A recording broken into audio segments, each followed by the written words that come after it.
Salut à toutes et à tous, soyez les bienvenus sur D8 pour un nouveau numéro de Voyage au bout de la nuit, votre émission littéraire nocturne que l'on commence tout de suite en vous donnant la parole avec la rubrique des questions-réponses dans laquelle vous pouvez vous exprimer, notamment, vous le savez, sur les réseaux sociaux avec le hashtag VBN. Vous m'envoyez vos suggestions de lecture, vos remarques sur l'émission et même vos textes si vous êtes passionné d'écriture et je lis tout cela ici à l'antenne. Et c'est notamment ce qu'a fait Tiffaine qui nous a envoyé avec le concours et la participation du site ipagination.com l'un de ses textes intitulé « Perdu au milieu des filles de joie en plein Paris à 2h du mat ». Découvrons cela ensemble. Très belle écoute à vous.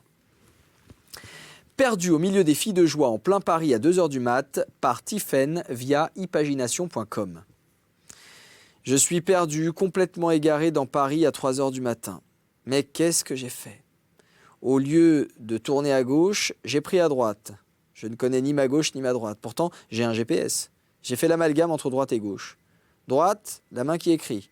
Il faut que je fasse le geste pour trouver ma droite. Et en roulant, ce n'est pas facile. Le GPS m'a montré gauche. Et j'ai dit dans ma tête droite. Bravo l'artiste. Je me retrouve maintenant avec les filles des trottoirs et leurs habitués. Mais qu'est-ce que je fais là? Je n'ose même pas demander mon chemin. Je vais être ciblé. Pigeon des beaux quartiers. Oh là là, je dois quitter le lieu. C'est une véritable kermesse urbaine avec les putes attifées pour attirer le chaland. Zénitude, murmurai-je, sur un ton qui n'a rien à voir avec le mode « je prends conscience de mon corps et de mon environnement dans un esprit calme et de détente ». Dans ma tête, je me fais mon cinéma, une toile blanche déchirée sur fond de violence. Aïe, qu'est-ce que je fous là? Une péripatéticienne se rapproche de ma voiture. Elle a flairé le blaireau. Elle est un peu kitsch avec son boa rose autour du cou. Elle s'approche, de plus en plus près, on dirait un Inuit. Je n'ai pas de gris-gris sur moi pour décourager la belle. Je me suis arrêté. Il frappe à la vitre et me propose une expédition dans les bois pour 3 fois rien. Je flippe et je file à travers la nuit en manquant de le renverser. Je retrouve mon chemin. C'est plutôt le GPS qui s'est affolé pour retrouver ma route. Sérendipité, proclamai-je. Ouf, je suis sorti. Je mettrai ça dans mon blog sur une page wiki. Le titre, Perdu au milieu des filles de joie en plein Paris à 2h du mat. Voilà pour ce texte, il est signé Tiffaine, vous pouvez le retrouver sur le site ipagination.com et vous pouvez y réagir, notamment sur les réseaux sociaux, avec le hashtag VBN. Voilà pour la rubrique qui est maintenant terminée. On va pouvoir se replonger dans la lecture du roman de Jérôme Attal, cette lecture du roman intitulé Aide-moi si tu peux, est parue aux éditions Robert Laffont, dont voici la couverture. Replongeons-nous dans cette lecture que je vous souhaite très agréable et qui va nous mener, vous le savez, jusqu'au bout de la nuit.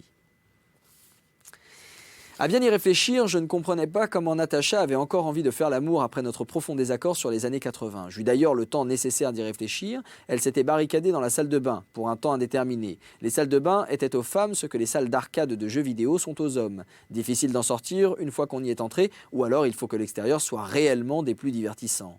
Comme je commençais à trouver le temps long, je décidai de consulter mon téléphone et tombais sur la dizaine de messages impatients de ma coéquipière, ceux qu'elle m'avait laissés depuis le début de la soirée. Dans un dernier texto énervé, Sparks déclarait que n'ayant aucune nouvelle de ma position, elle décidait de se rendre elle-même sur les lieux pour appréhender notre suspect numéro 1, dont l'identité s'affichait à présent sur mon écran, ainsi que le plan de son domicile, un petit pavillon logé dans une ruelle arborée entre Suresnes et Nanterre. Je me reconnectais à notre enquête et me dressais sur mes jambes. Si Sparks était lancée seule sur la piste de ce fou, elle pouvait se mettre en danger. Il fallait que je me porte à son secours. De toute façon, la femme de ma vie, ne comprenant rien aux années 80, comment aurions-nous pu nager en plein bonheur à l'image de Diane Lane et de Christophe Lambert qui, soit dit en passant, avaient divorcé dans les cataclysmiques années 90. C'était fichu pour Natacha. En amour, au début, on est toujours comme la groupie des concerts qui croit que le chanteur ne regarde qu'elle, alors qu'il a juste les lumières de la salle dans les yeux. Avant de quitter mon appartement, je toquai à la porte de la salle de bain. « Désolé Natacha, je dois aller faire une course, une affaire urgente, mais je reviens juste après. » J'attendis 30 secondes une réponse et au moment où j'allais partir, sa voix traversa la porte pour me dire « Fais ce que tu as à faire, mais ne le fais jamais au détriment de ceux qui croient en toi. » En y repensant, dans les escaliers que je dévalais à toute vitesse, ce précepte me paralysa et je manquais de m'étaler. Pour la raison que ce que Natacha venait d'énoncer était mot pour mot la règle numéro 8 de la charte du souterrain stellaire. Chapitre 14. Ma mère a passé sa vie à s'inquiéter pour moi, quand je patrouillais la nuit bien sûr, mais je la soupçonnais aussi de s'inquiéter quand je patrouillais le jour. Pour la rassurer, je lui disais que mes collègues veillaient sur moi, c'est la base du métier, les gars qui patrouillent avec toi sont là pour te couvrir en cas de grabuge. Et ma mère faisait semblant de le comprendre et de l'admettre pour me rassurer. Les soirs où à court d'affectifs... Les soirs où à court d'effectifs je patrouillais seul, il n'y avait plus que Dieu pour veiller sur moi. Mais c'était pareil pour ma mère. Pareil que s'il y avait eu un autre gars dans la voiture à mes côtés. Dieu, c'était son gars à elle. Avec la disposition de mon père, ma mère avait pris conscience que la vie peut vous fausser compagnie du jour au lendemain et que votre existence entière peut se casser la figure telle une étagère qui craque sous le poids des livres accumulés et des souvenirs qu'elle supporte en raison d'une absence. L'être que l'on chérissait se fige au cœur de nos pensées et de notre âme, comme une étoile incandescente, et même si les nuages de bonheur passager ou de soucis récurrents masquent à certains moments de la journée la densité de sa présence, l'étoile continue à briller, épinglée pour toujours au ciel de notre planisphère intime. Après, si l'on veut avancer sans s'effondrer à chaque seconde, il n'est pas bon de cristalliser sur un souvenir qui revient nous détrousser par surprise. En ce cas, les larmes montent rapidement. Le présent n'est plus qu'un fruit qui pourrit trop vite, le découragement s'installe, l'avenir donne des hauts le cœur. Il ne reste plus qu'à trouver un peu de bonheur dans le miracle de l'existence, tout en acceptant son sort, celui d'être devenu un fugitif de souvenirs vibrants qui réapparaissent ici ou là, tels des membres du souterrain stellaire décidés à vous flinguer de tristesse.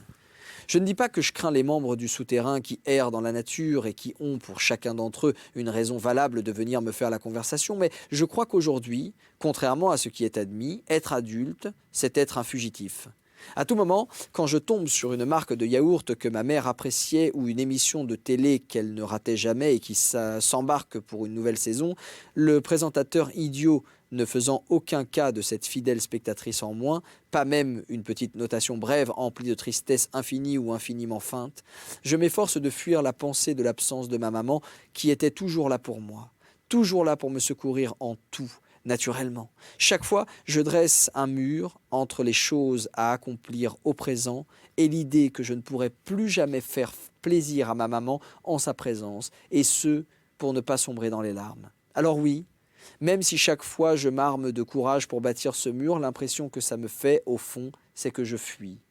Moi qui cours après le temps et toutes les pires crapules en ce monde à chaque instant de ma vie, en réalité, je ne fais que fuir. Quand ma mère est allée rejoindre mon père, je me suis vu à l'image de ce môme égaré qu'on retrouve en panique à la caisse centrale des supermarchés, sauf qu'il n'y avait personne, pas d'hôtesse pour me tenir la main ni me consoler, et le micro d'annonce dans lequel l'employé aurait pu avertir de sa voix plus ferme la plus ferme et la plus mélodieuse que j'étais attendu à l'accueil du magasin semblait en panne ou relié à nulle part. J'avais déjà eu cette prémonition ou éprouvé une frayeur du même ordre pour ma maman. Elle adorait la compagnie des livres et le mercredi après-midi, quand je n'étais pas réquisitionné par Bruce Mich, je l'emmenais faire un tour dans les librairies des Hauts-de-Seine. Je furetais de mon côté parmi les romans où passaient des coups de téléphone à droite et à gauche, puis, à un moment, je distinguais plus sa silhouette parmi les clients de la librairie. Mon cœur s'accélérait. Je commençais à m'angoisser, comme si un malfaiteur l'avait kidnappée, ou plus sérieusement, qu'elle ait pu avoir un malaise en dehors de ma vigilance et que des employés du magasin l'aient conduite dans une officine pour la faire allonger, ou bien déjà que le SAMU se soit porté à son secours et l'ait transporté vers un centre de soins. Combien de temps étais-je resté au téléphone ? Vers qui allais-je me tourner pour demander des explications ? Le monde s'écroulait enfin, en moi pour point de départ, et puis soudain, ma maman réapparaissait. Je la voyais, assise sur une chaise à hauteur de table chargée de livres ou émergée de l'angle d'un rayonnage. J'étais tenté de l'engueuler pour m'avoir donné un souci prodigieux, une inguérissable frayeur, mais bien entendu, je n'en faisais rien. Et j'oubliais ma colère, en me laissant submerger par le bonheur de la retrouver comme on oublie la chaleur suffocante de l'été en buvant un grand verre d'eau fraîche. Ayant conscience de la dangerosité multiple du monde actuel, une agression, un accident, une mauvaise rencontre ou un attentat, j'étais devenu un véritable poltron concernant les gens dont je me souciais, me rongeant les sangs à chaque minute de peur qu'il ne leur arrive quelque chose de soudain et de définitif en dehors de ma présence. On ne sait jamais le moment où on voit les personnes qu'on aime pour la dernière fois. Nous n'arrêtons pas de miser sur leur retour, de parier secrètement sur un au revoir, de faire comme si les retrouvailles étaient monnaie courante. Plus qu'acquise, en fait, nous sommes de grands joueurs à la petite semaine. L'espérance est le costume qui nous permet d'entrer sans se faire refouler dans cette salle de casino qu'est l'existence, où le hasard nous jauge et nous défie, la chance nous sourit comme une fille de petite vertu et la providence nous frôle comme un amour absolu qui reste à conquérir. Je m'en voulais d'avoir laissé ma coéquipière se jeter dans la gueule du loup sans faire preuve de vigilance ou d'anticipation. J'interrogeais Google sur les astuces pour s'introduire dans l'habitacle et faire démarrer une voiture qui ne vous appartient pas, piochais parmi d'innombrables solutions et conseils celui qui me semblait le plus concret et montais à bord d'un véhicule indistinct stationné en bataille sur un parking aux abords du sinistre parc Javel-André Citroën. Je roulais maintenant au mépris des règles de sécurité, quittant des yeux la route pour fixer l'écran de mon téléphone où un point bleu, ma position, se rapprochait par saccade d'un point rouge, la localisation exacte du pavillon du présumé tueur à la corde de Ré qui vivait tranquillement quelque part dans un quartier résidentiel entre Suresnes et Nanterre. Je laissais derrière moi une jolie fille, enfermée à double tour dans une salle de bain de son plein gré et allait peut-être trouver une autre jolie fille retenue dans une cave ou une pièce sécurisée, cette fois sous la contrainte. Je pris le pont de Suresnes, large et fluide dans la nuit orangée, et je m'engageai vers les hauteurs de la ville, laissant derrière moi Paris sous un ciel lourd et menaçant où glissaient quelques éclairs silencieux, tels des patineurs artistiques sur une patinoire inversée. Bientôt, une pluie d'été, violente et sonore, tomba sur mon pare-brise. Je vis comme une apparition fantomatique sur le bas-côté de la route, la silhouette de Valérie Georgin et le doux ascenseur de sa gorge gloussée entre les bras du désarroi qui lui servait un dernier verre. Plus tôt dans la soirée, après s'être énervée sur son téléphone et ce capitaine de police pour le moins original auquel elle commençait à s'attacher, bien qu'il ne fût pas joignable au moment crucial de leur enquête, Prudence Spark avait décidé de se rendre elle-même sur les lieux où résidait le présumé tueur. L'atmosphère était lourde, menaçante, comme prête à craquer sous le poids des constructions de l'ouest parisien et de l'asphalte brûlant, prête à envoyer et valdinguer par-dessus bord les précédentes journées de chaleur accablante. Elle avait suivi les panneaux indicateurs pour le funérarium crématorium, remonté le boulevard du maréchal de Lattre de Tassigny, puis sur les hauteurs de Nanterre, s'était étonnée du calme idyllique des rangées de pavillons bordés de jardinets et séparés de longues rues tranquilles par de courtes palissades. Arrivée à destination, elle gara sa Mini Cooper contre le trottoir opposé, en créneau, à la seule place disponible dans une enfilade de véhicules. Visiblement, la maison devant laquelle elle s'était rangée recevait du monde à dîner. Bonne planque pour passer inaperçu. De fait, si le suspect observait la rue depuis l'une de ses fenêtres, il aurait pu la confondre avec une énième convive. Elle patienta dans la voiture, attendant le début de la nuit. Le mois de juin faisait perdre un temps précieux aux enquêteurs. Dans l'intervalle, elle attrapa son téléphone, essaya une nouvelle fois de joindre Caglia, sans plus de succès. Elle soupira en s'enfonçant dans son siège pour se relaxer, rêva un instant d'une carafe de thé glacé, tel que le préparait sa mère et qui trônait toujours les longs après-midi d'été sur la table de la cuisine dans la maison en briques de Guildford. Elle tourna sa tête vers la gauche, rien ne semblait filtrer du pavillon d'en face, pas la moindre lumière. Les volets de 2 portes-fenêtres étaient encore grands ouverts, mais des rideaux, de voiles, d'un gris épais et sombre, en masquaient l'intérieur. Soudain, elle sursauta. Quelqu'un venait de frapper à la vitre de sa voiture. Un homme mince et pâle, au teint cadavérique, lui adressa un sourire démantibulé, bouche ouverte, tragiquement édentée. Il lui présenta un fromage de chèvre enveloppé dans un papier de journal. Déconcertée, elle baissa son carreau. « C'est pour vous ?» lui demanda l'homme. Un filet de salive s'échappa de sa bouche pitoyable. Prudence fronça les sourcils, indiquant à son interlocuteur qu'elle ne comprenait pas de quoi il en retournait. « Le fromage de chèvre, c'est pour vous ?» insista-t-il en roulant des yeux fiévreux au fond desquels on apercevait l'expectative et la joie. « Non merci, fit-elle. » L'homme s'écarta aussitôt de la vitre avec une petite mimique qui témoignait de sa déception. « Les Français et leur fromage, pensa Sparks. Quelle histoire ! Et le dîner ? Vous allez au dîner, peut-être ? Oui, plus tard, répondit-elle. L'homme retrouva son sourire de fantôme et se dirigea vers la maison où la réception se tenait. Prudence le suivit des yeux, vit la porte s'ouvrir sur une jeune femme qui le fit pénétrer à l'intérieur du pavillon. Son attention fut aussitôt mobilisée par une agitation à peine perceptible de l'autre côté de la rue, et elle s'en voulut un instant de s'être laissée happer par cette histoire de fromage, comme dans la fable de La Fontaine qu'on lui avait apprise à l'école. Dans le pavillon du suspect, une main énorme, laissant son propriétaire à l'abri dans la pénombre, dépassait de l'une des deux portes-fenêtres et s'employait à en rabattre l'un des volets. Rapidement, Prudence estima le temps que mettrait la personne à transiter d'une pièce à l'autre pour venir fermer les volets de la seconde porte-fenêtre et décida de sprinter, traversant la rue et le jardin pour pouvoir le surprendre. Elle quitta la Countryman à la vitesse de l'éclair et de toutes ses forces courut se poster en embuscade à l'angle de la dernière porte-fenêtre ouverte. Elle eut largement le temps de s'y planquer et estima que la personne qui se déplaçait d'une pièce à l'autre devait sans doute être ralentie par une bouilloire laissée sur le feu ou un texto à envoyer. Enfin, elle entendit la poignée s'ouvrir et vit un bras potelé chercher à tâtons l'extrémité d'une partie du volet. Elle s'y agrippa et se rua à l'intérieur en essayant d'y entraîner et de faire chanceler l'homme par surprise. Or, s'il avait mis tant de temps à parcourir la distance entre les deux chambres, c'est qu'il était d'une stature imposante, un corps d'obèse, deux petits yeux perfides et des bajoux phénoménales qui lui tombaient sur le menton. À l'intérieur de la pièce, le combat se révéla inégal. L'homme, de tout son poids, réussit à maîtriser la jeune femme aux longues jambes, mais au petit gabarit. Il se saisit du Glock semi-automatique de la flic britannique, jeta le revolver sur la moquette et se rua sur Sparks pour l'étouffer de ses pouces qui ressemblaient aux deux morts d'un étau infernal.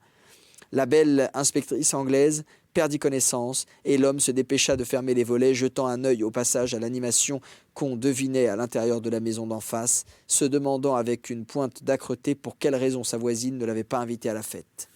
Chapitre 15.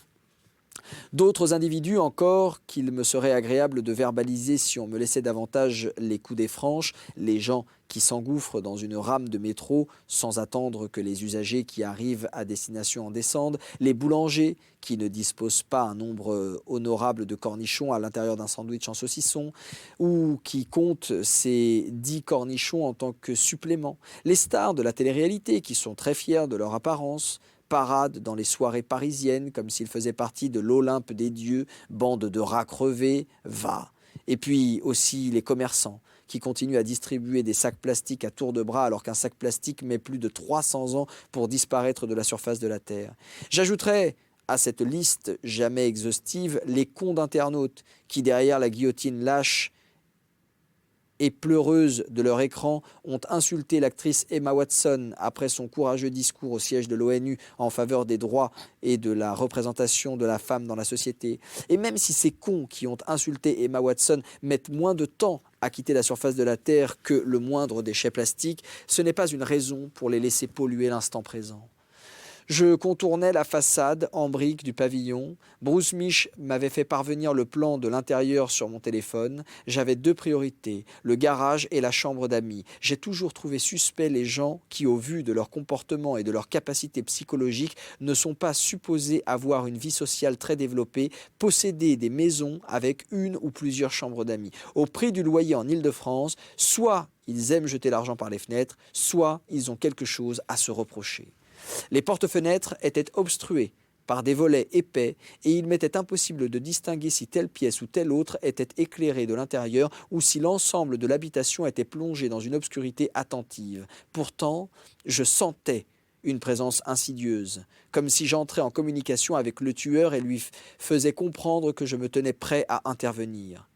D'un seul appel téléphonique, j'aurais pu déclencher tout le tintamarre national, faire venir le GIGN, les troupes d'élite, et en 2 coups de bélier, les hommes au service de la loi auraient fait sauter la porte d'entrée et balancé 2-3 fumigènes à l'intérieur. Mais la Mini Cooper de Sparks était garée dans la rue, contre la bordure du trottoir opposé. Si elle était toujours vivante, ce que j'espérais, je ne voulais pas que l'inévitable Barnum qu'une arrivée massive de policiers sur les lieux n'aurait pas manqué de dresser décida le tueur à un acte irréversible. Alors, avec ma petite idée derrière la tête, je fis ce qui avait fait mon succès dans mes jeunes années de service et rebroussai chemin, traversant calmement la rue pour aller sonner à la porte du pavillon d'en face. Qu'allait-il faire? Quel est son plan? Et surtout, allait-il arriver à sauver non seulement sa coéquipière, mais aussi la jeune Yana Anderson, qui est la dernière victime et qui a été prise en otage encore vivante? Eh bien, ce sont des questions qui restent en suspens jusqu'au prochain numéro de Voyage au bout de la nuit, car vous l'avez compris, pour l'heure, cette émission est maintenant terminée. Merci infiniment à Jean-Christophe et Camille qui l'ont préparé. Merci à Damien qui était au son pour cette émission et merci à Pavol qui était réalisateur de cette dernière. Quant à nous, on se retrouve très vite sur D8 pour le prochain numéro de Voyage au bout de la nuit. D'ici là, prenez soin de vous et à très vite. Ciao.